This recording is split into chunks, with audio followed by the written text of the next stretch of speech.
Welcome back. आप सभी का एक बार फिर से स्वागत है आपके अपने यूट्यूब चैनल पर। तो जैसा कल की वीडियो में हमने किया था, सेल का चैप्टर हमने कंप्लीट किया था, तो आज हम करेंगे टिश्यू एंड इट्स टाइप। तो टिश्यू को स्टार्ट करने से पहले हम सेल का एक माइनर सा रिविजन कर लेंगे कि सेल क्या होती है।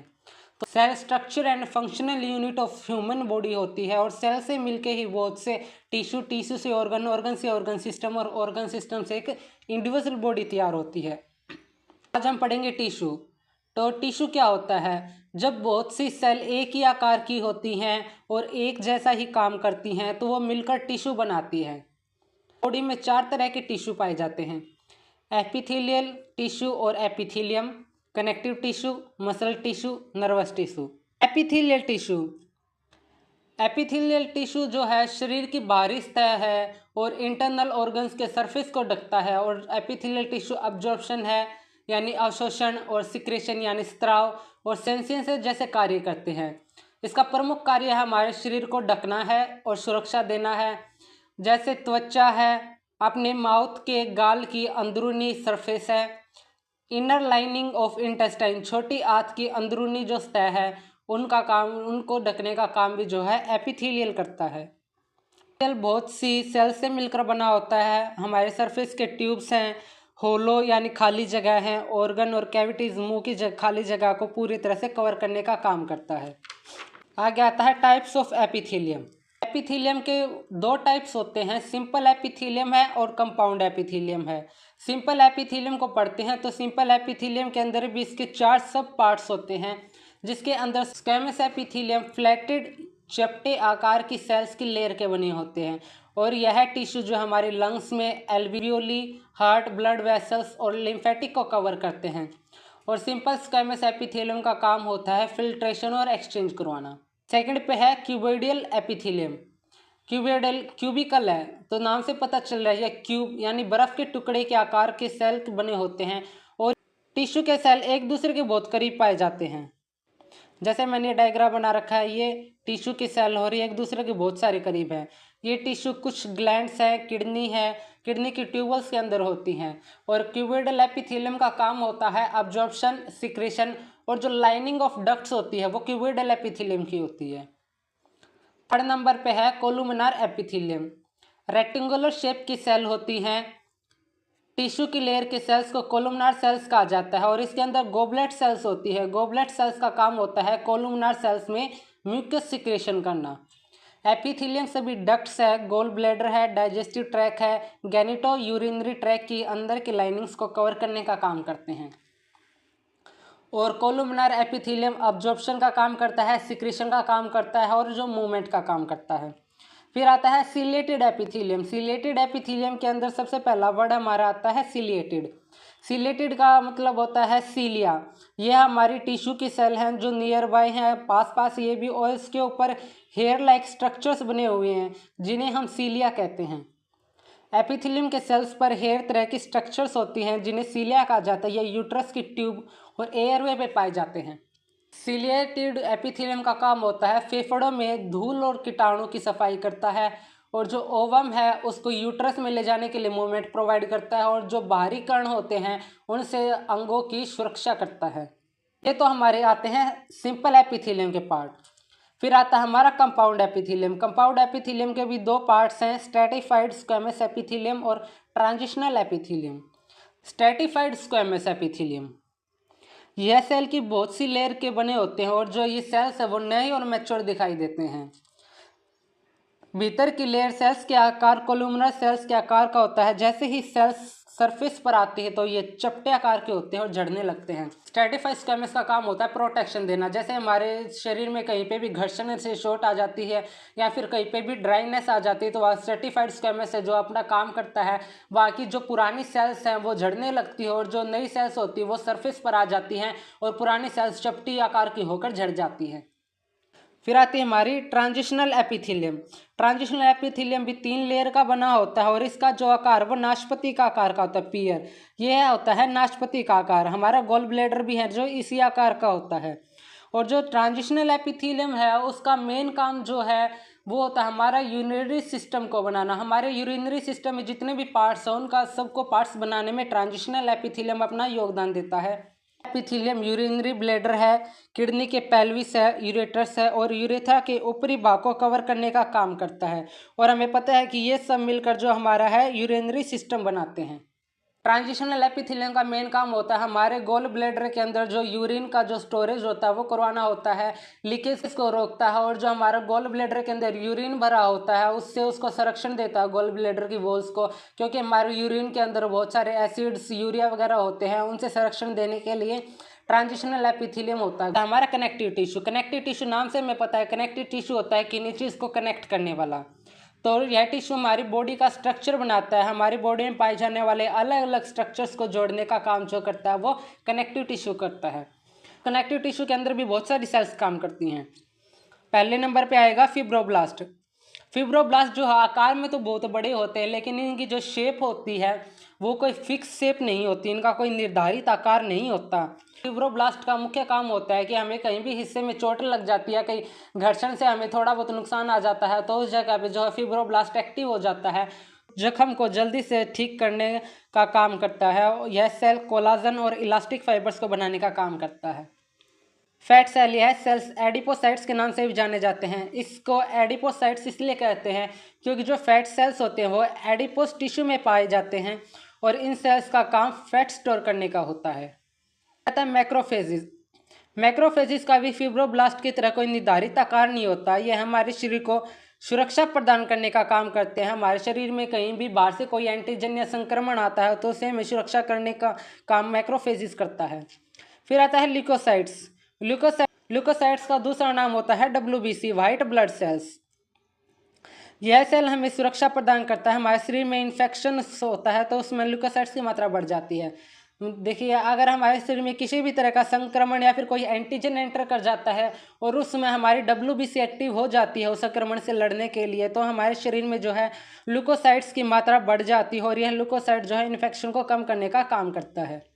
5th नंबर पे आता है प्लाज्मा सेल। प्लाज्मा सेल में बी लिम्फोसाइट्स के द्वारा बनाए जाते हैं। यह सेल्स हमारी बॉडी में और टिश्यू में एंटीबॉडीज बनाने का काम करता है। तो ये जो बी लिम्फोसाइट्स होता है ये लिकोसाइट्स का ही एक टाइप होता है, ये भी हमारे शरीर को इन्फेक्शन से लड़ने में मदद करता है। फिर आता है मस्ट सेल्स। इस सेल में साइटोप्लाज्म में ग्रेनुलोस दाने भरे रहते हैं। साइटोप्लाज्म ये हमारी कोई सेल है, एक सेल के अंदर हमारा न्यूक्लियस है, सेल के बाहर जो ये सेल मेम्ब्रेन होती है ये हमारी होती है सेल मेम्ब्रेन। ये हमारी सेल मेम्ब्रेन होगी, ये हमारा न्यूक्लियस होगा।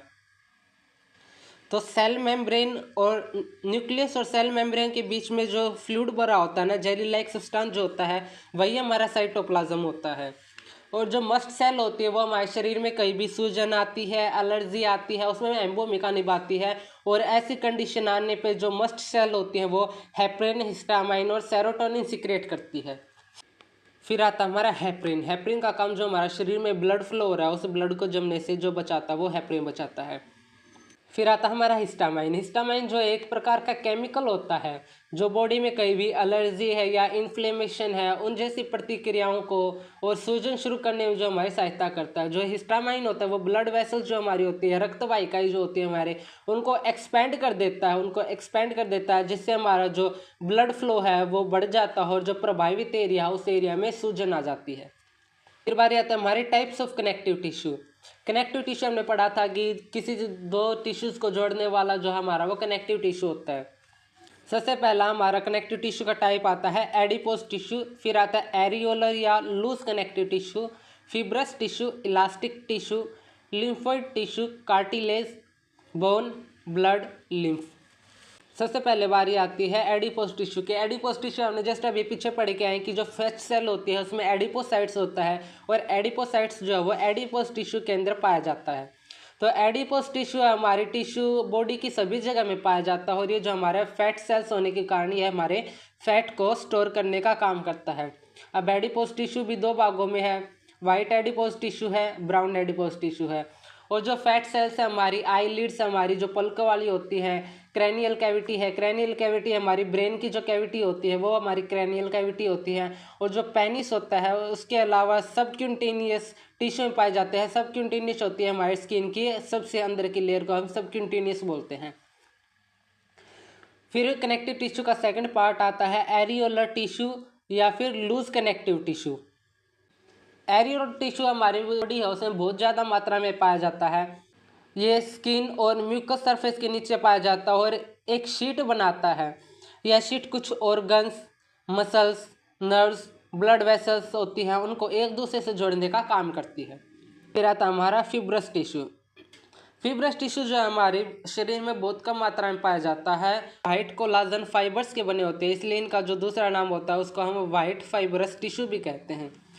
ये टिश्यू निम्नलिखित फंक्शन करते हैं। लिगामेंट्स बनाते हैं। लिगामेंट्स होता है बोन से बोन को जोड़ने वाला जो सब्सटेंस होता है वो हमारा लिगामेंट होता है। यह बोन को कवर करता है। बोन के ऊपर एक लेयरिंग होती है, फाइबरस टिश्यूज का बनाता है। मसल्स हमारी स्कल यानी खोपड़ी हमारी, हार्ट और आइज को कवर करने का काम भी हमारा फिब्रस टिश्यू करता है।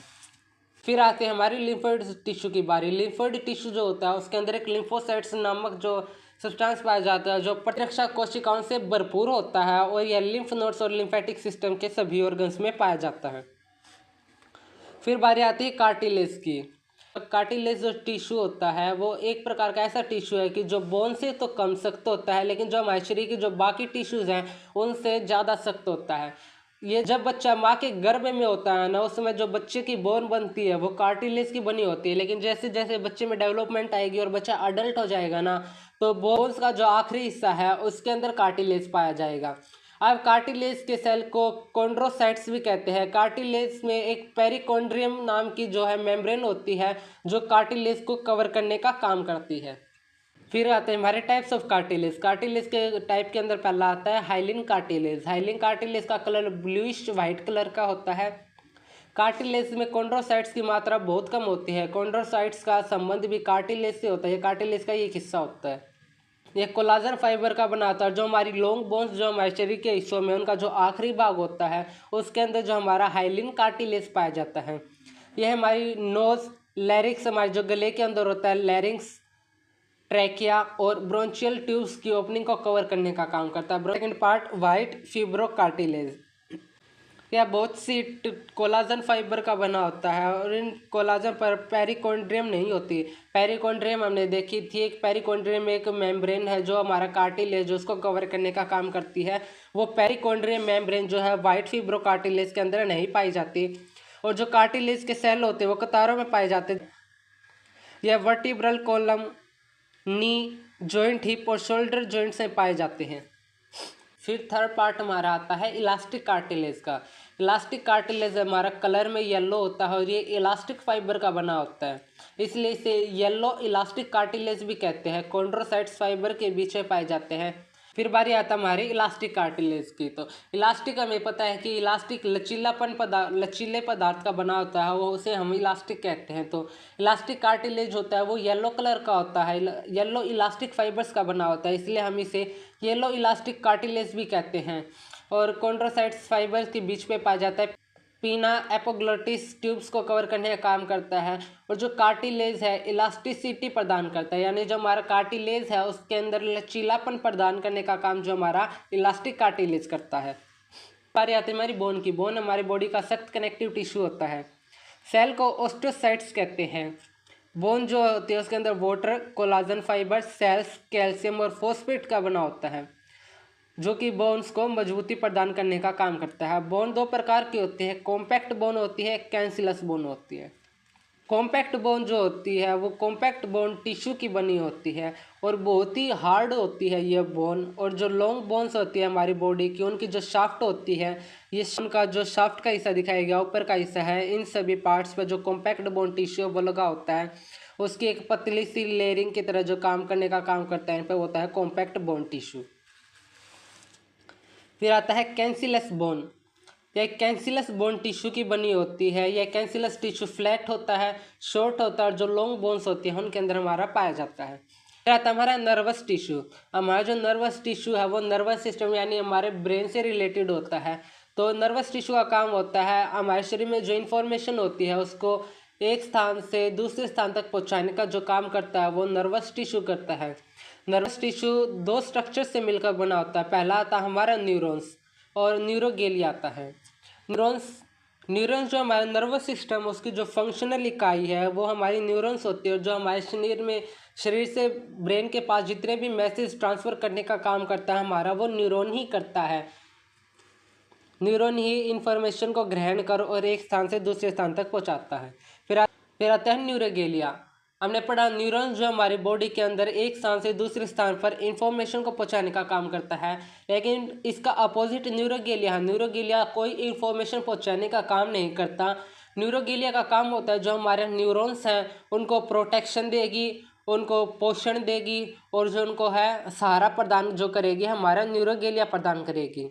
यह सेल ब्रेन की ग्रोथ में सहायता करती है और न्यूरॉन्स को काम करने में मदद करती है, इसलिए हम इन्हें सपोर्टिंग सेल्स भी कहते हैं। अब एक बात जो हम सेल्स के चैप्टर के अंदर बताना भूल गए थे कि हमने पढ़ा था कि जो माइटोसिस है, सेल डिवीज़न है, वो हमारी बॉडी के सभी हिस्सों के अंदर होती है, लेकिन जो हमारा न्यूरॉन्स होता है, ब्रेन की जो सेल्स होती है, उनके अंदर कभी भी सेल डिवीज़न हमारा नहीं होता।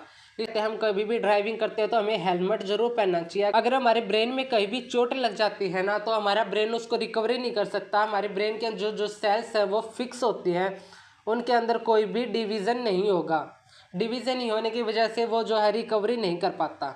हमारा मसल्स टिश्यू की जो सेल होती है उन्हें मायोसाइट्स कहा जाता है। मायोसाइट्स जो है टिश्यू के अंदर कॉन्ट्रैक्शन यानी सिकुड़ने का काम करवाती है, और उसी कॉन्ट्रैक्शन की वजह से हमारी बॉडी के अंदर मूवमेंट होती है। आगे हमें दे रखा है टाइप्स ऑफ मसल्स टिश्यू। आता है skeletal muscle tissue, smooth muscle tissue, cardiac muscle tissue, sphincter muscle tissue. पहले पे आता है हमारा स्केलेटल मसल टिश्यू। तो ये वॉलेंट्री मसल्स में पाए जाते हैं। अब बारी आती है वॉलेंट्री मसल्स कौन सी होती है। तो वॉलेंट्री मसल्स वो मसल्स होती है जिनकी मूवमेंट हम हमारी इच्छा अनुसार की जा सकती है। फॉर एग्जांपल हम बोलते हैं, हम अपनी मर्जी से बोलते हैं, हम ना चाहे तो हम ना भी बोलें। अपने हाथ पैरों की मूवमेंट कराते हैं, हाथ बंद करते हैं, खोलते हैं। ये सारी मूवमेंट जो भी हम कंट्रोल कर सकते हैं ना, वो हमारी वॉलेंट्री मसल्स में आती है। इनकी शेप सिलेंड्रिकल होती है, और जो मूवमेंट है मसल की मूवमेंट जो होती है वो नर्वस सिस्टम के द्वारा कंट्रोल होती है। फिर स्केलेटल मसल टिश्यू है तो ये बोन्स की मूवमेंट कराने का काम करेगी। फिर आता है हमारा स्मूथ मसल टिश्यू। ये इनवॉलेंट्री मसल्स में पाए जाते हैं। तो हमने पढ़ा वॉलेंट्री मसल्स, तो उसका अपोजिट बिल्कुल होता है इनवॉलेंट्री मसल्स। वॉलेंट्री मसल्स को हम अपनी इच्छा से उसको कंट्रोल कर सकते थे, लेकिन जो इनवॉलेंट्री मसल्स होती हैं उनकी मूवमेंट को हम कंट्रोल नहीं कर सकते। जैसे हमारा दिल धड़क रहा है, हमारे पेट के अंदर खाना पच रहा है, ऐसी जो क्रियाएं हैं जिनके ऊपर हमारा कंट्रोल नहीं है, वो जो काम होते हैं वो हमारे इनवॉलेंट्री मसल्स की जाते हैं। इन टिश्यू के सेल्स का आकार जो है स्पिंडल के आकार का होता है। शेप होती है हमारी पत्ती की आकार जैसी होती है, वो पत्ती के आकार जैसी होती है, वो हमारी स्पिंडल की शेप होती है। यह टिश्यू हमारे हार्ट में है, ब्लड वेसल्स में है, लिम्फ वेसल्स और आई की मसल्स में पाए जाते हैं। फिर आता हमारा थर्ड नंबर पे cardiac muscle tissue. Cardiac muscle tissue, cardiac का मतलब ही होता है हार्ट, यानी जो हृदय की मांसपेशियाँ होती है वो हमारी कार्डियक मसल टिश्यू होती है। और जो कार्डियक मसल टिश्यू होती है वो टिश्यू कलर में जो है वो लाल रंग के फाइबर होते हैं, इसलिए हमें जो हार्ट का जो कलर है ना वो लाल दिखाई देता है, क्योंकि हार्ट के जो फाइबरस टिश्यू होते हैं ना उनका कलर ही रेड होता है। यह टिश्यू हार्ट में पाया जाता है, और इन टिश्यूज़ की मूवमेंट हमारी इच्छा अनुसार नहीं की जा सकती। और कार्डियक मसल टिश्यू होते हैं इनमें कॉन्ट्रैक्शन करने की विशेषता होती है, यानी हमारा जो दिल धड़कता है कॉन्ट्रैक्शन होती है उसके अंदर, हमें जो लब डब की जो आवाज़ हार्ट के अंदर सुनाई देती है वो कॉन्ट्रैक्शन ही होती है। उस कॉन्ट्रैक्शन करने का काम जो हमारा कार्डियक मसल टिश्यू करती है। लास्ट में आता है हमारा sphincter muscle tissue. Sphincter muscle tissue जो शेप में होती है वो गोलाई के अंदर होती है, गोल होती है, और हमारी बॉडी की बाहर की ओपनिंग्स पर पाए जाते हैं। इन टिश्यूज़ पे स्पिंचर मसल पाए जाते हैं। तो स्पिंचर मसल का काम होता है वो खुलती है बंद होती है, खुलती है बंद होती है। ये काम जो हमारा वो स्पिंचर मसल करवाती है। और जो हमारी बॉडी की ओपनिंग्स हैं, हमारा माउथ कैनाल है, एनल है, उसके ऊपर स्पिंचर मसल पाई जाती है। स्पिंचर मसल काम ऐसे करती है, जैसे हम मुंह के अंदर खाना लेते हैं तो हमारा फूड पाइप है वो खुलेगा बंद होगा, खुलेगा बंद होगा, जिसकी वजह से हमारा जो फूड है हमारा ओसोफेगस के अंदर जाएगा, और ओसोफेगस से होता हुआ हमारे स्टमक के अंदर जो फूड जाएगा। और ऐसी ओपनिंग होती है हमारी एनल पे जो होती है वो भी स्पिंचर मसल करती है। जो फिशर मटेरियल होता है वो एक बार बाहर जाएगा तो एनल ओपनिंग होगी, क्लोजिंग होगी, वो हमारी मसल्स की स्पिंचर मसल करवाने का काम करती है। तो ये आज का हमारा टिश्यू वाला चैप्टर कंप्लीट हुआ और इसके जो PDF हुआ आपको इसके डिस्क्रिप्शन में मिल जाएगी। और वीडियो को शेयर करें, लाइक करें और यूट्यूब चैनल को सब्सक्राइब करें। और अगला जो हम करने वाले हैं वो हमारा है इंटीग्यूमेंट्री सिस्टम। तो इसको हम नेक्स्ट वीडियो के अंदर कंप्लीट करेंगे और आशा है आपको ये वीडियो पसंद आई होगी।